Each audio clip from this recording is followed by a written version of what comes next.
Never in the history of the world has there been a situation so bad that the government can't make it worse. A sad unintended cost of flattening the curve. Small businesses destroyed, economic collapse, mass unemployment, substance abuse, rights infringed. Throwing away our money and our future.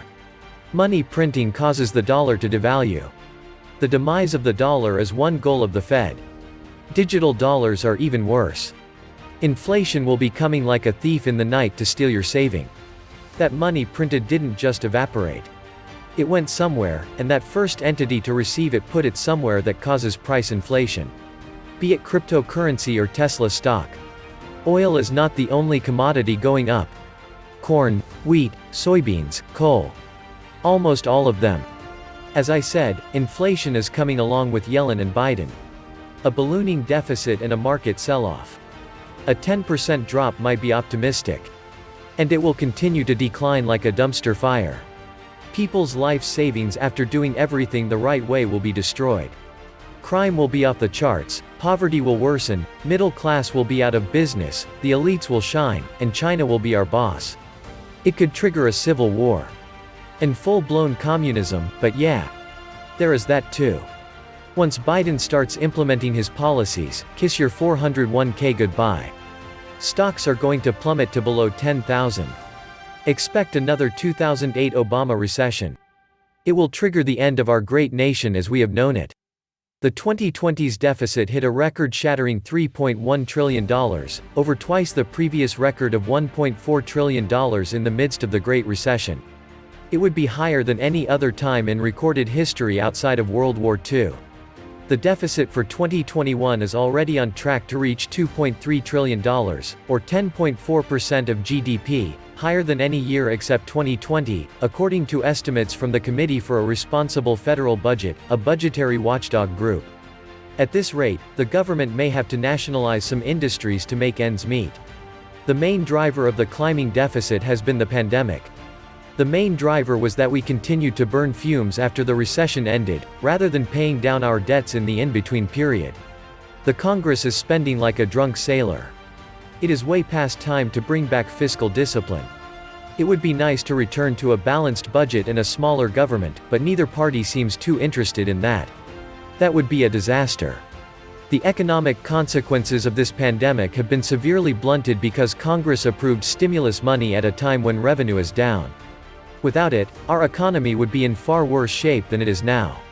If their hands had been tied by needing to free up money elsewhere in the budget, they'd have needed to either make brutal cuts to entitlements and military or let us be hit by the full weight of a depression with no attempt at remedy. It's a duopoly, Republican-Democrat, it's just big business neither wants small government or even efficient government. They have their turf, and they rake in the big bucks each and every year, employing thousands. It's going to be pretty hard to rock that boat. Plus, when you attack it, that's when the two parties work together. Both parties put bills together that are fraught with pork and perks for special interests. And have been doing so for decades. The big battle over stimulus payments fundamentally comes down on the government deciding to drive us towards the edge of a Greek-style bankruptcy, without considering that bad things can happen in the world, like recessions, pandemics, mega hurricanes, etc. This time in history has all the makings for a major stock market correction. The market is just sitting out there, waiting to start correcting. Whoever the president is for the next 4 years is going to have to work against the currents of history. I only hope it's just a 10% sell-off. History indicates that it might be a lot worse. The market typically doesn't like a big change. If the Democrats hold all three, expect sweeping changes. The market typically prefers a split. The stock market will crash big time. U.S. Treasury yields, interest rates, are soaring upwards as the U.S. federal government debt spirals even more out of control, and that is what will take down the prices of stocks more than anything else. That was totally obvious all along and will just continue to worsen until Congress moves to both cut federal spending and raise taxes very substantially to deal with the more than $3 trillion a year federal deficit. Welcome back to the Atlantis Report. You are here for your daily dose of the truth, the whole truth, and nothing but the truth. Please take a second to hit the like button, hit the subscribe button, and don't forget to also hit the notification bell. At this point, we are looking at being 48 trillion in debt by 2024, 78 trillion by 2028. Basically, we are screwed no matter what we do. Funny how neither party even tries to pay down debt anymore. I can't help but think this is not going to end well. What would the United States do if the Chinese government under Chairman Xi Jinping asked for their billions of dollars that we owe to them for the T-bills and bonds? The Chinese government bought billions of dollars of bonds and treasury notes, and if they call them and want their money back, then what would the United States government do if that happens? Maybe we give the money to the little people for once. Maybe it works, good chance it doesn't, but it beats the heck out of borrowing money we the people are on the hook for, then giving it to the banks so they can loan us the money or the corporations so they can give us a job. Maybe we give ourselves healthcare, infrastructure spending, and a basic income. So when the sheet is hit the fan, at least we have healthcare, bridges ain't falling on us, and some money in the bank when the end finally comes. I understand inflation isn't on a tear yet because of the low velocity of money, but Bitcoin sure seems to go on a tear every time the government sends out one of these stimulus checks. Most people would rather complain that their Starbucks coffee was $5 than a loaf of bread being $5. Inflation is a death by 1,000 cuts because next thing you know, gas is $4 a gallon, milk is $6 per gallon, and people ask when it got so expensive. Meanwhile, people spend more money on prepared food than raw goods, required additional preparation. They tend to notice the double hamburger price increased from $1.39 to $1.59 before they know inflation already took hold. The government will give you $2,000 stimulus checks when it won't buy anything. Number 1 rule of inflation: give the money to the rich first, so they can invest it before buying power goes down. If the government gave each person, in the mail, $1 million, we would have massive inflation. Velocity kicks it into high gear when people know that each week, prices of goods and services are going to increase. There has to be a panic to cause that type of increase in velocity. The hyperinflation in Germany was caused by massive money printing and giving it to consumers. Now, in the US, the Fed prints money but doesn't give it to consumers. It gives it to investment bank primary dealers, who then channel it into the stock market and bond market.